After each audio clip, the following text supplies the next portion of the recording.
Aujourd'hui, près d'une personne sur deux consulte en ostéopathie en France. Pourtant, cette médecine reste mal comprise.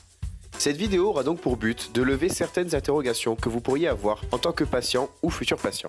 Commençons par définir l'ostéopathie. En 1874, dans le Missouri, Andrew Taylor Still, un ancien médecin et fermier, créa l'ostéopathie quand il se rendit compte de l'impuissance de la médecine à soigner.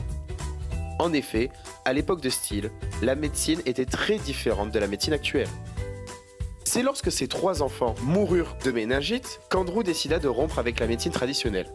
Il s'interrogea sur la cause des pathologies et décida d'étudier l'anatomie des cadavres d'indiens Shawnee qu'il soignait à l'époque.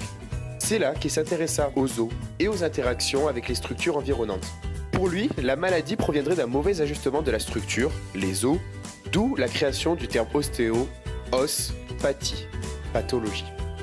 Depuis cette époque, l'ostéopathie a grandement évolué et s'est répandue dans le monde entier. De nombreux ostéopathes ont élargi le champ d'action de l'ostéopathie grâce à leurs recherches. Aujourd'hui, nous pouvons définir l'ostéopathie comme une thérapie manuelle qui consiste à prévenir, diagnostiquer et traiter les dysfonctionnements de mobilité de l'ensemble des tissus du corps humain. L'ostéopathe prendra en compte le patient dans sa globalité et fera des liens entre les différents systèmes du corps. C'est pourquoi une connaissance approfondie en anatomie et en physiologie est indispensable pour un ostéopathe. Mais je vous vois venir, c'est comme un kiné quoi. Eh ben non! Il est vrai qu'il existe de nombreuses thérapies manuelles, mais elles ont chacune leurs particularités et leur champ d'action.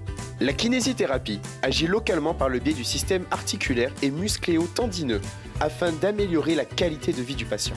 Elle est très utilisée dans le cadre d'une rééducation suite à un traumatisme, ou une intervention chirurgicale, ou encore dans le cadre de troubles neurologiques ou respiratoires. La kinésithérapie utilise des techniques manuelles, mais aussi des appareils de physiothérapie, comme les ultrasons par exemple, de fitness ou de proprioception.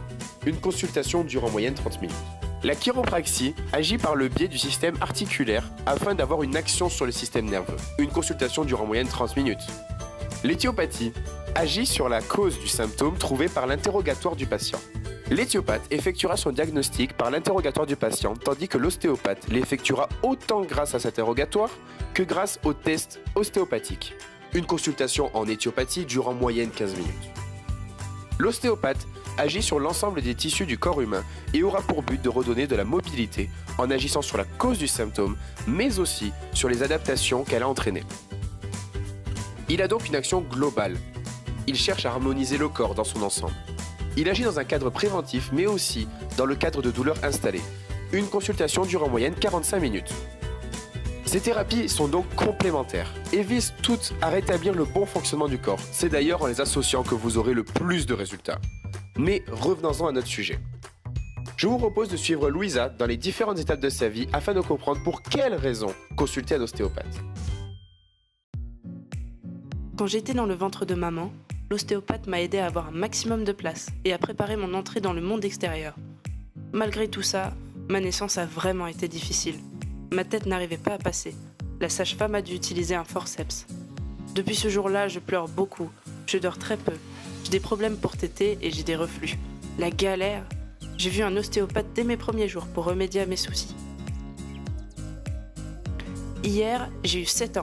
Et c'est vrai que je suis un peu casse-cou. Maman m'emmène de temps en temps chez l'ostéopathe pour vérifier que je grandis bien et que tout va bien. Elle m'aide même à diminuer mon asthme. C'est difficile de changer de corps. J'ai eu mes premières règles le mois dernier. Qu'est-ce que c'est douloureux! Ma mère va m'emmener chez l'ostéopathe pour m'aider à mieux appréhender ces changements et à soulager mes douleurs pendant les règles. Je vous avoue que la vie active, ce n'est pas de tout repos. Je me sens épuisée, mon boulot est très stressant et en plus, j'ai des douleurs à force de rester assise devant mon ordinateur toute la journée. Je vais aller consulter mon ostéopathe. Elle m'aide à aller mieux dans les moments durs.